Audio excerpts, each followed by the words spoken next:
Fala galera, sejam bem-vindos. Meu nome é Felipe Rossi, nós vamos falar de obrigações. A aula de hoje vamos pontuar a obrigação de fazer e obrigação de não fazer. De forma bem resumida, o que se entende por obrigação de fazer?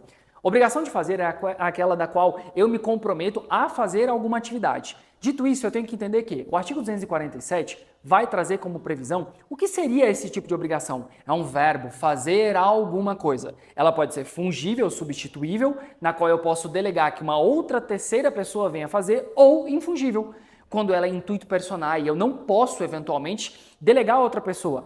Por exemplo, se eu contrato o Pablo Picasso para fazer uma pintura, é obviamente que existe uma especialidade, eu não tenho como substituí-lo. Se eu contrato o Wesley Safadão, vai ter que ser ele que vai ter que fazer o show e não um terceiro. Então nós chamamos isso de obrigação de fazer infungível.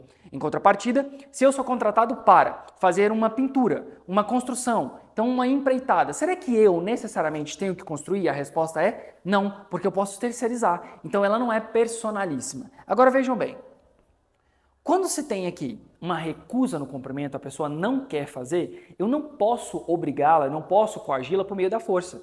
Isso se chama de dogma da intangibilidade da vontade. Traduzindo, eu não posso obrigar uma pessoa por meio de força a fazer alguma coisa.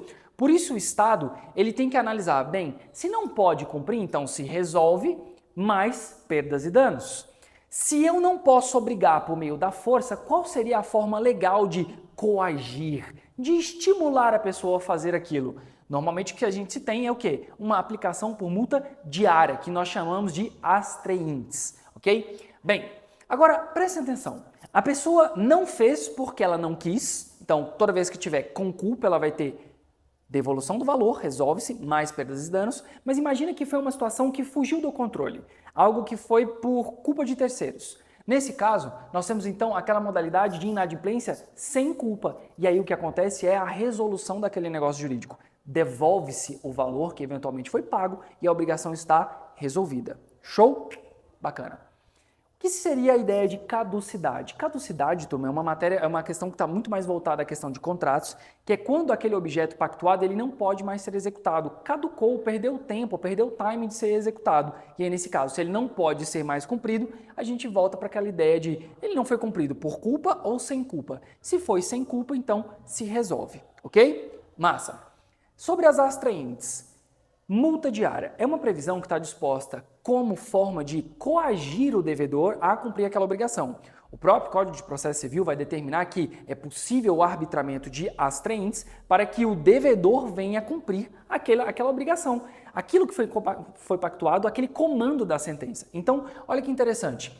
Na prática, isso funciona da seguinte forma. O magistrado ele arbitra ali uma multa diária e ele coloca um teto. Até tanto de multa diária, e cada vez que ocorre a inexecução daquele serviço, então vai se operando ali o somatório de multas por dia, justamente porque ela é diária.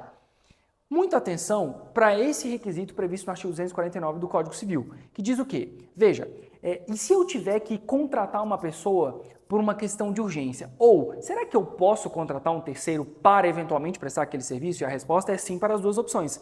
Porque no caso de urgência, tu podes contratar um terceiro para fazer aquela atividade que aquele devedor deveria fazer, e aí nesse caso, tu tens que mostrar em juízo que existiu o requisito urgência, que tu pagou, e aí tu vai pedir o ressarcimento daquele montante. Ao passo que, sem urgência, tu vai dispor ao juízo, vai apresentar orçamento e o magistrado pode obrigar, sim, que o devedor pague os honorários, a prestação de serviço desse terceiro. Ponto importante para a revisão, dar significa coisa, dar alguma coisa, certa ou incerta, ao passo que fazer é sempre uma questão de uma prestação. Superada essa parte, vamos lá, revendo um exemplo de sala. Se eu compro um quadro, é uma obrigação de dar ou de fazer? E a resposta é a mais aberta de todas, é justamente depende. Porque se for um quadro que vai ser produzido por um artista intuito personal e personalíssima, nesse caso, é uma obrigação de fazer e ela é infungível. Se for um quadro pronto, então nós estamos falando de uma obrigação de dar, entregar alguma coisa. Pois bem, superada essa parte e já revendo o conteúdo das aulas anteriores, vamos para a obrigação de não fazer. Início da sua previsão normativa no artigo 250. É uma obrigação negativa.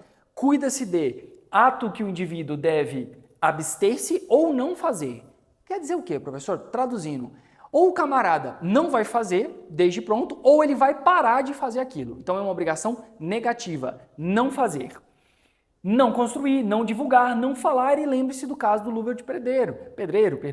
No caso aqui, nós tínhamos um contrato que haveria ali uma cláusula de sigilo e uma das partes não poderia falar sobre a outra no caso de litígio. Então havia uma obrigação negativa de falar, a pessoa não poderia falar daquela circunstância contratual. Pois bem, em caso de descumprimento, ponto importante, antes da gente falar de valores, de responsabilidade, perdas e danos, sempre lembre o seguinte: eu só sei que eu não posso fazer algo a partir do momento que eu sou comunicado. Se eu sequer sei que aquilo ali é um impedimento, como é que eu vou exigir uma cobrança sobre isso? Então é importantíssimo que se lembre que a comunicação ela deve se dar por ato pessoal. Então eu vou informar, tu não podes fazer isso, tu não podes seguir com isso. Em contrapartida, se eu descumprir sem culpa, professor, quem que em sã consciência consegue a proeza de descumprir uma obrigação negativa e sem culpa? Eu sei que é esdrúxulo, é muito estranho, mas fato é que os livros trazem esse exemplo, que é literalmente de livro, é muito raro ver mesmo. O caso, por exemplo, de uma lei posterior. Eu tenho ali um impeditivo, eu não posso construir um muro naquela região. E aí depois eu vejo um plano diretor sobre a cidade, um estatuto da cidade, que fala que eu preciso murar aquela região. Então, nesse caso, embora eu tivesse ali uma obrigação negativa anterior, uma lei posterior me obriga a fazê-la. Então, nesse caso, ele vai ter que construir um muro por uma situação posterior e aí, por óbvio, que ele vai ficar isento de qualquer responsabilidade. Professor, pode aplicar eventualmente uma multa se ele descumprir? Claro, as atraentes são válidas nesse caso. Se ele deveria deixar de fazer e ele não deixa, então pode sim, obviamente, ser estipulada uma multa. Agora, ponto importante. O camarada descumpriu e com culpa. Ele não podia derrubar a parede, foi lá e derrubou a alma cebosa. Aí a gente vai ter que pensar, bem, ele pode reconstruir? Se a resposta é eu posso voltar o status quo, se eu posso desfazer, então se eu opero o que? A necessidade de desfazer mais perdas e danos. Em contrapartida, existem algumas coisas que não podem ser desfeitas. Então, o que eu tenho que fazer? Eu tenho que converter aquele prejuízo em perdas e danos. Então, eu tenho ali a reparação mais perdas e danos. Então, eu vou montar qual foi o prejuízo mais eventual consequência daquele prejuízo. E aí, vamos prestar atenção. Questão procedimental. Quando o magistrado vai determinar que uma decisão ela seja cumprida, ele vai colocar aqui a tutela específica. E o que significa isso de acordo com o artigo 497? A tutela específica vai determinar quem, elemento subjetivo, o que, elemento objetivo. E as formas, as providências que aquilo ali poderão se valer para que chegue àquele resultado. Então, uma decisão judicial, um provimento judicial, ele deve atrair não somente um comando, mas ele tem que atrair tudo aquilo que é inerente ao cumprimento daquele comando. E veja, uma vez que foi determinada a tutela, o oficial de justiça foi lá para derrubar. Ah, foi derrubar uma casa invadida, foi derrubar não sei o que, de terra invadida, que não sei o que.